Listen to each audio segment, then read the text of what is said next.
So just to give you a little bit of history about Swish Advertising, we were established about 8 months ago. I have a very long tenure in the recruitment advertising space. I worked for an agency. I was the president of that agency for about 23 years.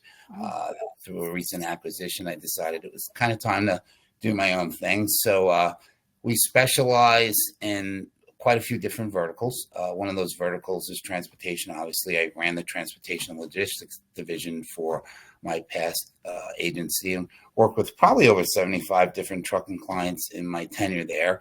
And then, healthcare, retail, call centers, STEM. So we're really across the board, college, universities. We just started a new division doing that. So exciting stuff happening here. A lot of growth, a lot of investors, and we got big plans to really expand in the States. We also have a presence and a relationship with Brand Advance Group, which is the largest global agency in the DE&I space. So, wow. Yeah, with that partnership, we have offices out in Manchester and in London, England, small spaces within their offices. And we're excited. I mean, we have plans for global growth. I'm actually speaking at an event in London in July in front of 2,000 HR professionals on employer brand, employee value proposition, DE&I, and how it's so crucial for organizations. So, that's incredible. Big things coming for 2024 for you. Yeah, absolutely. Very excited. So, okay, great. Well, let's just jump right into it. So the first question I kind of want to start off with is, what is your take on how recruiters in the transportation space specifically can better develop their driver recruitment strategy to attract and especially retain, the qualified drivers? What would your insight be there? So I think the key is, you got to remember this is a sales organization. Any recruiting department is a sales organization. So for me, in any business, it's know your company, know your industry, and know your competition, right? So especially in transportation, know the difference between a Freightliner and a Navistar. Right. Know what an APU is. These are things that are crucial. And when you're having that conversation with that driver, in any relationship, it's about trust and communication, right? Mm-hmm. So if no trust and communication is established, the relationship's going to fail. Same thing on a telephone call. The key too is, this is huge for organizations that I see that are extremely successful, is not when you have a driver on the phone, don't send that link to the application, right? Interesting. Yeah, take the time to get the verbal application. It's like anything else, when somebody says to in sales, right? If you don't ask for the order again, you're not going to get the order. So, that just gives that opportunity for that driver not to fill that application out, and get hit by another 10 other recruiters from different organizations. So, and I think it's really crucial to know your competition. And the key in any organization, I think, is honesty, right? If you're not honest to the driver, if you can't get them home every weekend and they're looking to get home every weekend, or they're looking for a local position and you try to sell them on something, you're going to be home, 3 to 4 days a week or something like that, that relationship is not going to last, and that driver's not going to stay. So that's kind of my take on that. So yeah, I think that personalization aspect, even just having them on the phone and taking the time with them. I mean, it's rare nowadays, unfortunately, compared to just a couple of years ago. Yeah, absolutely. And I think that's, like, to your point, that's a good point, is is getting to know what their needs are, right? Like in anything else in our organization, is what are your pain points, and that driver, what are their pain points? What were their pain points at another organization? Why are they on the telephone with you right now? I mean, obviously they're looking for another, the candidate's looking for another position. So, what are the pain points? Find out what those pain points, and if you can address those pain points, obviously they're a good fit. So. Now, I mean, in the transportation industry, it's kind of well known that there's a large turnover rate, and why that is, nobody can really pinpoint down. Everybody has different opinions on that. But what are some ways that you think chunky companies can compete for talent, but then also, more importantly, retain their current staff? I know you had said honesty. I'm sure that that plays a role into this. But is there anything else that you think? Yeah, absolutely. I think the biggest mistake most carriers with high turnover, and like I said, I've been in this business, I've seen carriers, on the LTL side that have a 15% turnover rate, and obviously a different business model. And then I've seen on the dry van side, carriers that were in the 40 to 60%, on the turnover rate. And then I've seen the same types of carriers with the same freight in the 120 range, 100 to 120, and then I've seen some really bad ones at 220. Wow. So, and I think when you see the organizations that have very low turnover rate, some of the things that they do is all departments are on the same page, right? So recruiting, is on working with operations and safety and, all these different departments so that everybody is, operations all on the same page, right? So a new hire that comes in, all right, when they're going through the onboarding process, needs to know that everybody's on the same page within the organization. A lot of great carriers. One of my dearest friends that has been a client for over 20 years at different organizations. His organization implemented a recruiting manual, and that manual consistently changes. But they have regular meetings with all these different departments so that everybody's on the same page. And those types of organizations are the ones that tend to have lower turnover. Also, some carriers have driver liaisons. So, when a driver is angry, yes, maybe it can be time consuming, etc. But let's say that driver's sitting in the truck and, it's his son, he or she's son's birthday, and you don't get him home for that birthday. He and she is fuming, right? So if that driver is going to be on that phone, on their mobile phone, looking for a new job, most likely. But if you're able to know so it's an old adage that I always say to my clients: if there's a problem and I don't know about the problem, I can't come up with a solution, right? So same situation with a driver. If I don't know there's a problem, so I think there needs to be consistent communications internally with sending out messages, checks, surveys, things like that, just to find out where your temperature is on your existing fleet. So. And I think that builds trust too, right? So the more communication, over communication, perhaps from the carrier side to the drivers will feel like they can actually, say that they need to be home for their son's birthday or whatever the may reason be. There might not be any nervousness there, I'm guessing. Yeah, absolutely. And it's important, if you can't get them home, tell them you can't get them home, but you're going to try everything. Operations needs to try. Driver manager needs to be honest. Operations needs to try to do whatever humanly possible they can to take care of that need, So I think that's extremely important. Or, when they're, setting up their route that day or whatever it is, or, they got to kind of time it and make sure that that individual is going to get home. So. I've asked similar questions to this to other people, and everybody has great insight or anything, but you're the only one that has brought that, has said this, about just the over communication, even the handbook, the onboarding handbook. I think that's really great. Yeah, I'm glad that you brought that up. Thank you. How would you say that these companies can build a brand online without, focusing on specific things like pay rates? I feel like everybody falls to pay rates, naturally so, but what are some other ways that they could build a well-known brand? Right. So for example, we did a project. It was a company, a very large company that was doing a spinoff about a year and a half ago, and they invested over $500,000 in an employer brand strategy and EVP strategy. Oh, wow. Okay. Yeah. So it is so important. Organizations don't realize this, and I consistently have these arguments with C-suite, I would say, because those that know me in this industry, I'm going to tell you what's on my mind, and I'm going to tell you I'm not going to juggle around and be a yes man. I'm going to tell you what's what I think.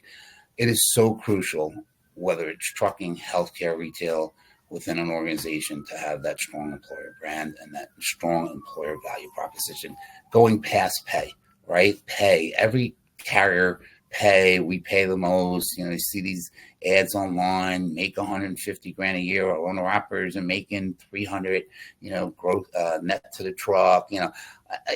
Drivers really, they care about pay in any vertical. I'll say this, just for an example. I had sales reps that left their jobs making $250,000 a year to come work for me because they believed in the vision of the company at half the rate. Right. So it's not always necessarily about money and pay. So I think it's, where is the career growth within the organization? Where is the pay growth within the organization? But not saying that in the messaging. What's the safety of, what kind of safety standards do you have as an organization? What type of corporate culture do you have in this organization?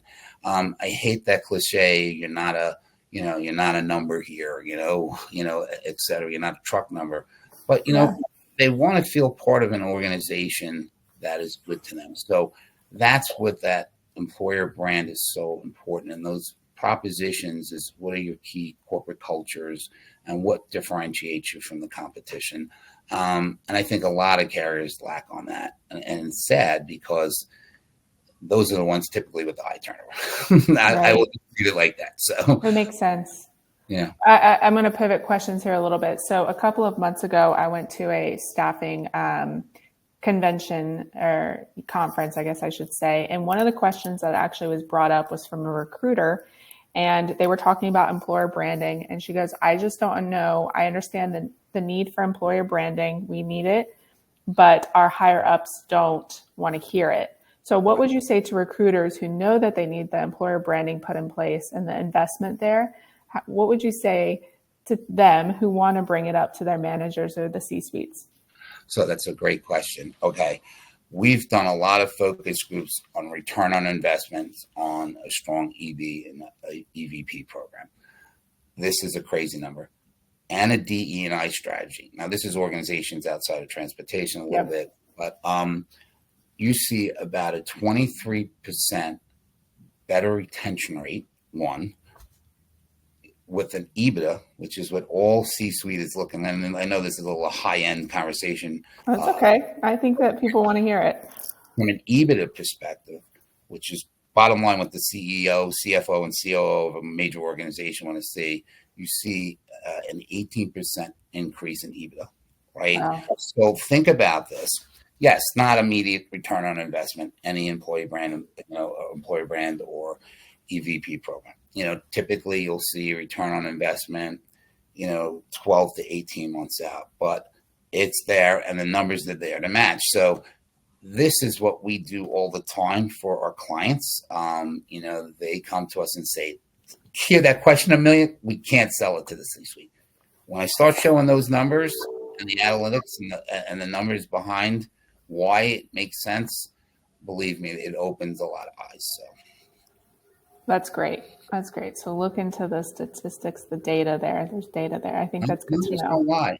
As a CEO of a company, a COO of a company, a CFO of a company, president of an organization, it's all about numbers, right? It's about, making money. And I think a lot of times they don't see the immediate ROI, right? So, in transportation, that hire is tied to revenue because of the truck. And that's a lot different than healthcare and retail, because you can't say we hire a nurse and that's tied directly to revenue.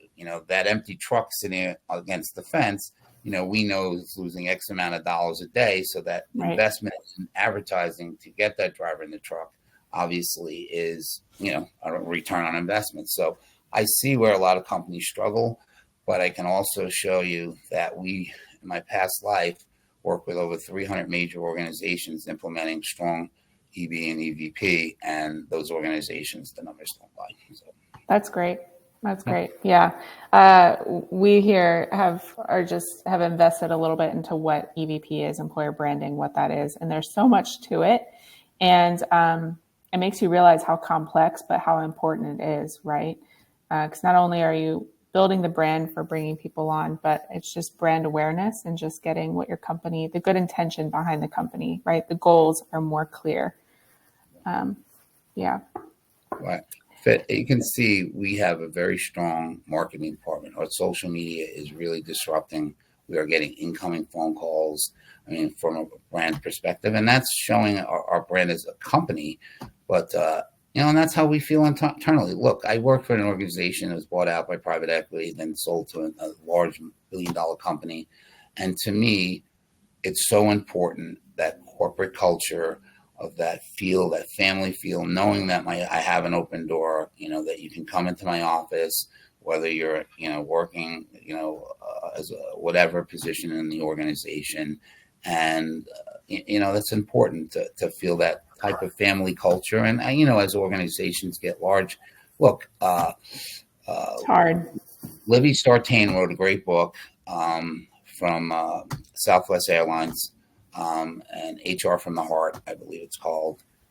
Wonderful book, how she implemented that corporate culture, that EB, throughout the organization, and kept them as a family feel as large as Southwest Airlines was. So very Wow. interesting. Okay. Men reading the book. It was definitely, met Libby many times. I think she's retired now. She's wonderful person. So I'll take yeah, note of that. yeah, HR Yeah. from the Heart. Yeah. HR from the Heart. I wonder if Yes. we have it here at our library. I'll have to check. Yeah, gotta look at it. So you kind of mentioned social media, but I want to change the direction of that. But how do you see social media's role in recruiting truck drivers? Because social media has evolved quite so the past couple of years. So mobile marketing, SMS push campaigns, and then radio campaigns, and just social media in general. What do you have to say about those for recruiting? Huge. Social media, okay, a known fact is 86% of any active job seeker goes to social media and checks out your client. That's wild. Right. And people don't realize that social media is huge. Before a candidate applies for a job, and this is across all verticals, I know we're kind of pinpointing on trucking. My sleeves keep going up because I'm sitting back, but just get comfortable. they're not short. But so you look at it, a potential candidate, 17 to 22 touch points before they apply for a job.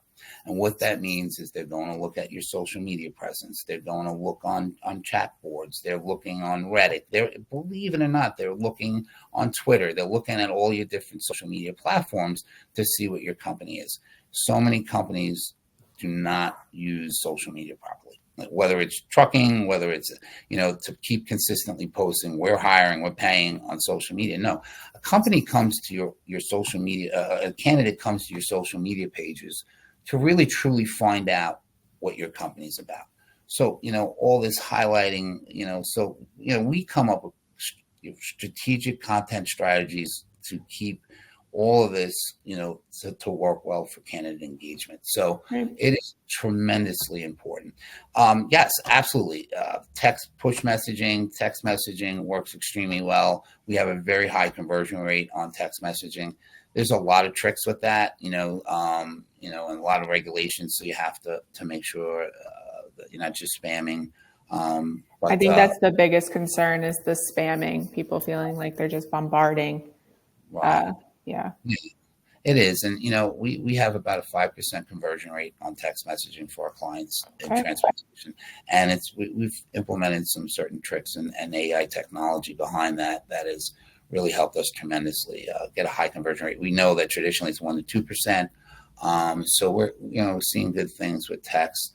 As far as radio, and as far as, XM, et cetera, those types of properties, billboards, I think it's, for an overall brand strategy, again, you're not going to get high ROI on radio campaigns, and you're not going to get high ROIs on billboard campaigns. But companies that puts aside a specific amount of dollars just for brand, right? And I did this for a very large carrier, about 8,000 trucks, that we had about a budget just for brand. There was no ties into 10th Street hires, et cetera.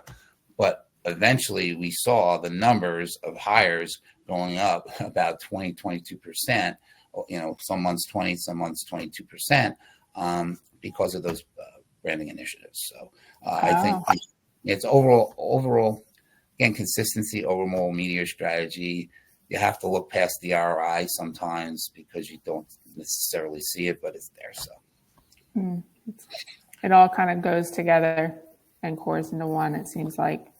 Right. Absolutely. So 2023 brought, AI. Everybody's just talking AI. There's a lot of excitement and yet concern around AI, I feel like, in the transportation industry and just a lot of industries, not just transportation. But how do you foresee emerging technologies impacting the future of transportation recruitment, whether it be this year, next year, the years to come? Absolutely. So Gary Vee says, well, I watch a lot of Gary Vee videos. If you're not using AI every day, or learning about AI every day, even if you're not using it, you're doing yourself a disservice. Mm-hmm. Artificial intelligence, great topic. The buzzword today, AI is going to take over the world, the Terminator. And it's going to take my job, I think is the big fear. Yeah. So AI it's very interesting because one of my investors, very dear friend of mine for over 25 years, runs a VC firm out in California, and all they invest in is in startup AI companies. So I am privy to a lot of AI before mainstream folks know about it. There's technology now that they have machines that can actually valet cars and show a 40% increase in capacity when they're parking the cars, right? Interesting technology that they're in. Wild, yes. There's an interest which I think is going to affect recruiting and trucking, potentially maybe 3-4 years down the road, and sales. There is AI right now, and it's probably about 24 months, the company I invested in, about 24 months away. But this technology actually has a live salesperson. They'll call you, hey, Bill, how are you? This is John from XYZ Corporation. I'm not interested, John. Immediately, I understand you're not interested in a 30-second phone call, Bill. But what we do here is this. Apple's starting to roll out this technology a little bit, where they're calling, if you go to an Apple store and look at a specific product or fill out, have an Apple account and log into the Apple account, they will have this contact you. Hey, this is John from Apple Store. So it's a little bit more lower level. It's not where it's full sales. Why not implement this in the recruiting eventually? It might get implemented. Now, I don't believe that it'll take recruiting jobs away or sales jobs away. There's a human factor to that, in sales or in recruiting and trucking. But I think that, it will help, operations. It will help, streamline a lot of process behind the scenes for these trucking organizations. Yeah, so it's very interesting. We use it consistently. I'm really super excited. Our servers that we're doing for lead gen right now, we implement crazy AI on the back end. I don't want to give too much away to my competitors, but really good stuff we're doing. It's crazy. So very excited about it. We use it consistently on a daily basis internally in our marketing departments. Yeah, I think more is to come with AI, right? Like I know that there's a lot going on with AI in the job descriptions. I know that there was some legal, talk. I think an incident that happened in New York specifically. But I know that it's not done. The conversation of AI and job descriptions, for example, that's not done, and that's going to continue on for the years to come. It's kind of disturbing. I'm going to give you my honest opinion about it, where kids can write college papers, and I like what is it doing to our youth? And I don't want to get too much on that because it's a little off topic, but for me, I use it to, just basically make sure my grammar's right. I'm being honest. Sound a little bit more professional, maybe in the email. Little things like that. Look, I'm not perfect. Me too. I make those and stuff. So that's what I'll do to use it. But I'll just say check grammar it's a wild journey. So it's interesting. Not to get a little off topic, they're actually building robots for war machines in China right now. I've heard. Yes, I've heard. It's much more than just writing papers. Yes, AI is much more. But I truly believe AI is only as smart as you make it. Right? You still have to input, a lot of the data and stuff into it, and it's a work in progress. But we'll see. We've gone through these phases in life. Well, this is the next new thing in trucking. Well, this is the next new thing, and this is going to take over the world. I remember the autonomous trucks. This is it. We're going to lose all our jobs. We don't even have the infrastructure for that, and nor is the United States ever going to invest that type of money. So my personal opinion is we are 15 to 20 years away from seeing, that, and the accidents, and Uber shut down their programs with self-driving cars because of accidents. And that's the buzz. What is some advice that you have for recruiters to enhance the application process? Well, again, I think it's about, being honest, knowing your business, identifying the pain points of the potential candidate as they're calling.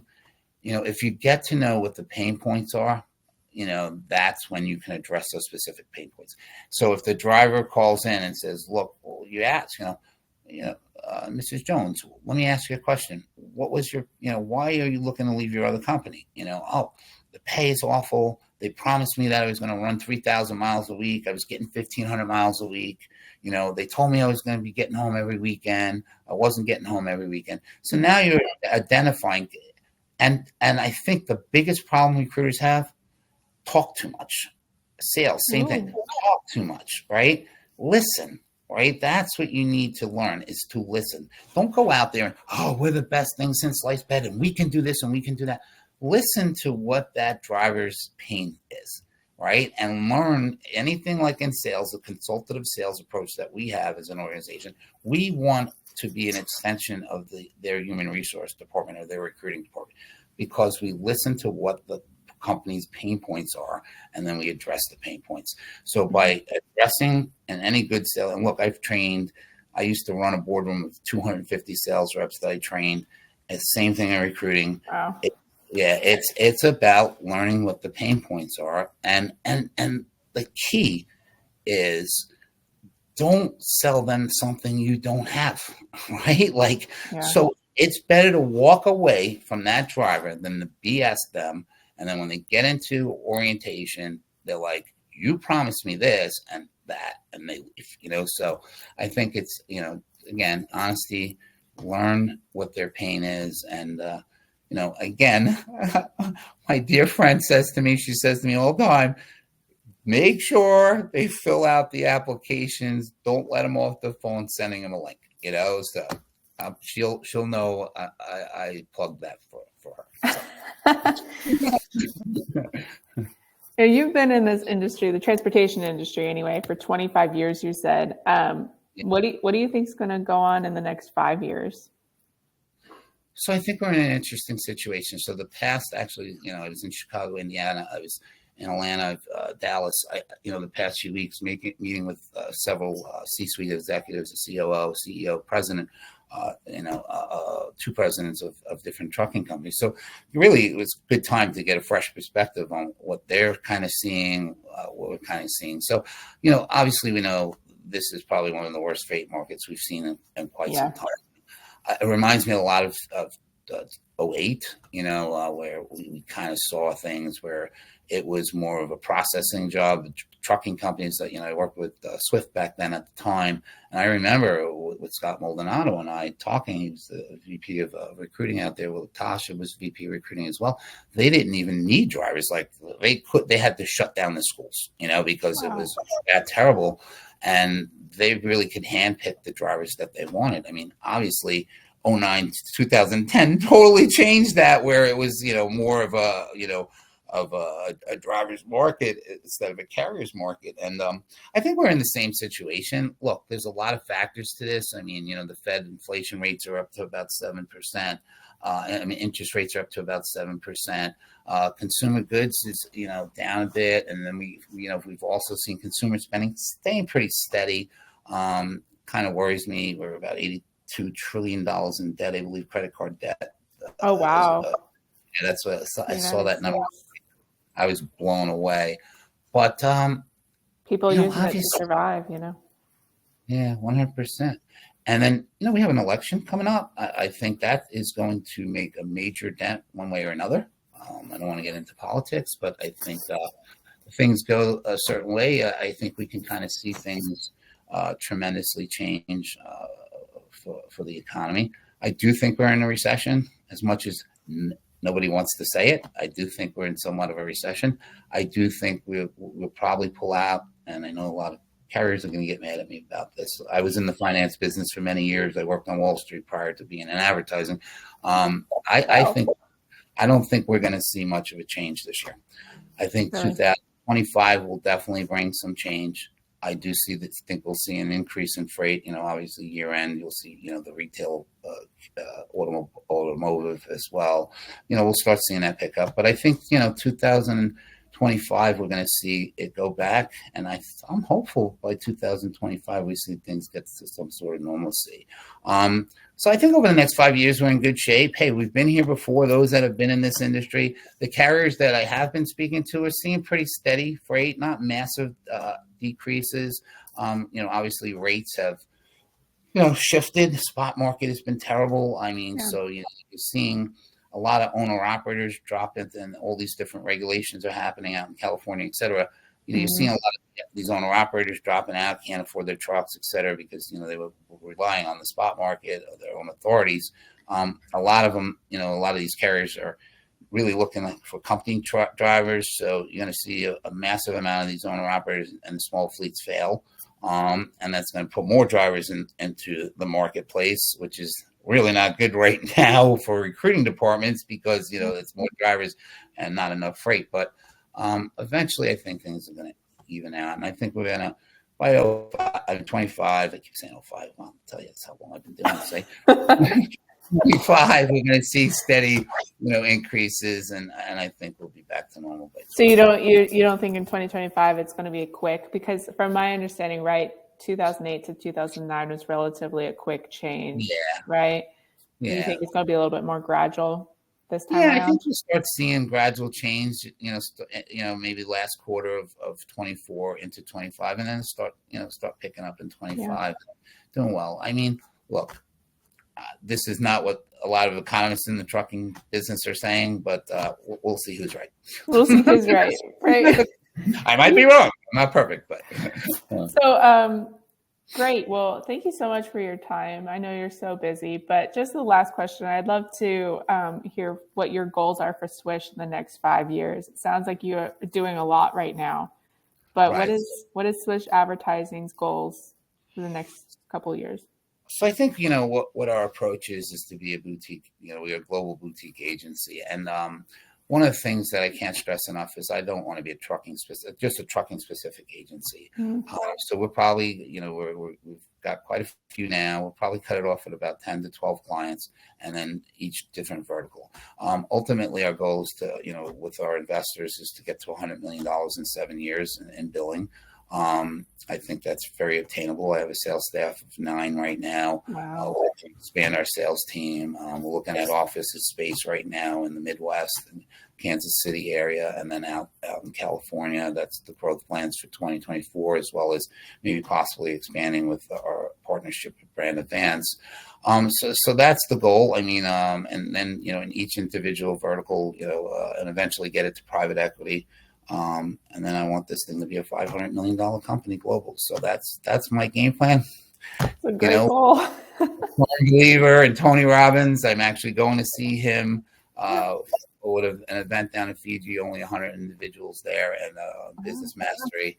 And he always says, when you have the vision, it's already done. Now we have to figure out how to achieve it. So I love Tony Robbins. Bob Proctor, Jim Rohn.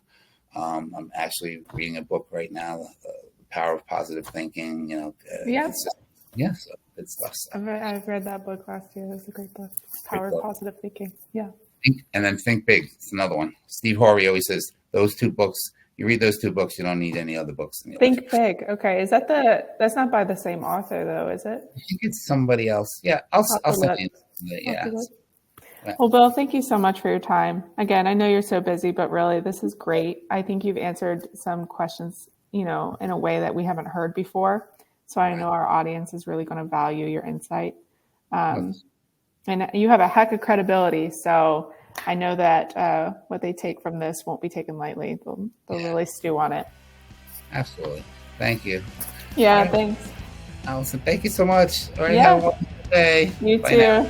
See ya. everyone.